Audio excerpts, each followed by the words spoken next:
Olá, quando pensamos no maestro de orquestra, o que é que vem à cabeça? Elegância, paixão, um certo drama, não é? Mas e a parte atlética?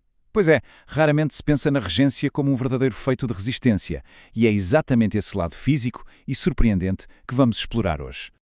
1 hora? Parece um número simples, certo? Mas no universo de um maestro, isto representa um desafio gigantesco. Mas o que é que significa, afinal? Bem, é mais ou menos o tempo que dura, por exemplo, a Sinfonia Heroica de Beethoven. Agora, imagine o seguinte, durante essa hora inteira, os braços do maestro estão lá, em movimento, quase sem parar. É como se estivessem a esculpir o som no ar. É um teste de resistência muscular e dos grandes. Fica a pergunta, não é verdade? Será que os nossos braços aguentariam uma coisa destas? Porque, no fundo, a regência não é só uma disciplina artística, é fundamentalmente uma disciplina física. Ok, então, como é que eles conseguem?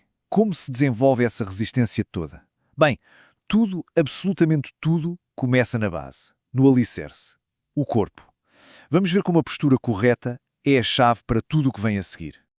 E aqui o contraste é gritante. De um lado, temos a postura correta, um centro de gravidade estável, ombros relaxados. Isto dá clareza e, claro, evita a fatiga. Agora, do outro lado, a postura incorreta, com gestos exagerados, desequilíbrio. Isso não só cansa muito mais rápido, como ainda por cima pode confundir a orquestra toda. A grande lição aqui é esta.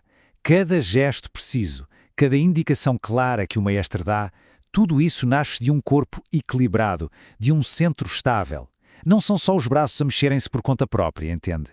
É o corpo todo a trabalhar em conjunto. E agora entramos na parte da mecânica do movimento. Como é que essa energia toda é gerada e passa pelo corpo do maestro?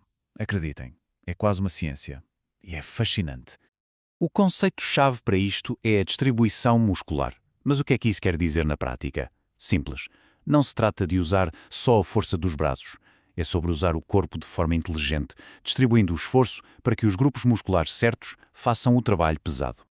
E este esquema mostra isso na perfeição. Pensemos assim, os ombros são o motor, é daí que vem a força bruta, a resistência dos músculos maiores. E o antebraço? O antebraço é o amplificador. Ele pega nessa força inicial e dá-lhe flexibilidade, amplitude, forma. Era uma combinação de potência e agilidade.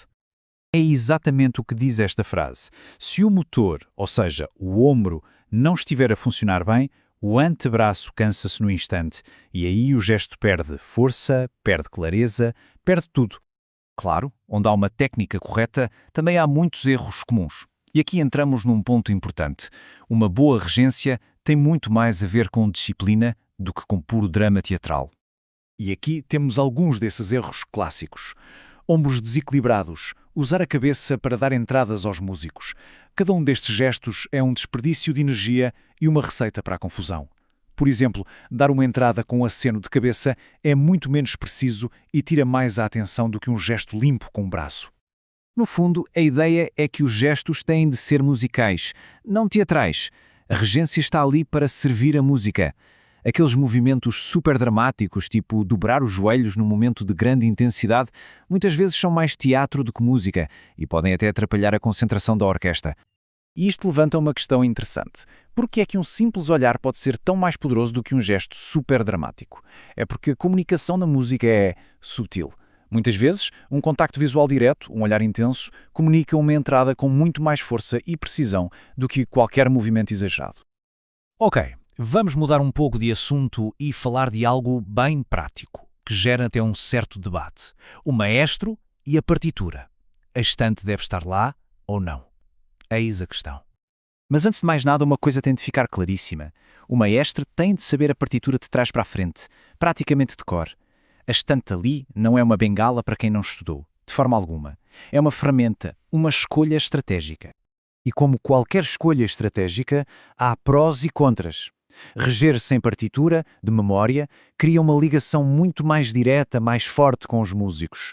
O contacto visual é total. Por outro lado, ter a partitura ali é uma rede de segurança, não é? É fundamental em momentos mais complicados. E há situações em que ter a partitura não é nenhuma opção, é essencial. Pense numa ópera. Os cantores estão a mover-se no palco, pode acontecer de tudo. Ou num concerto com um solista. Se o solista se enganar, o maestro precisa da partitura para o resgatar, para manter tudo a funcionar. É uma questão de segurança. E já que falamos na estante, a posição dela é crucial.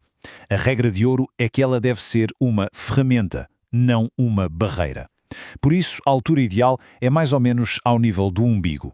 Se estiver muito alta, vira literalmente um muro entre o maestro e a orquestra, e a comunicação fica bloqueada.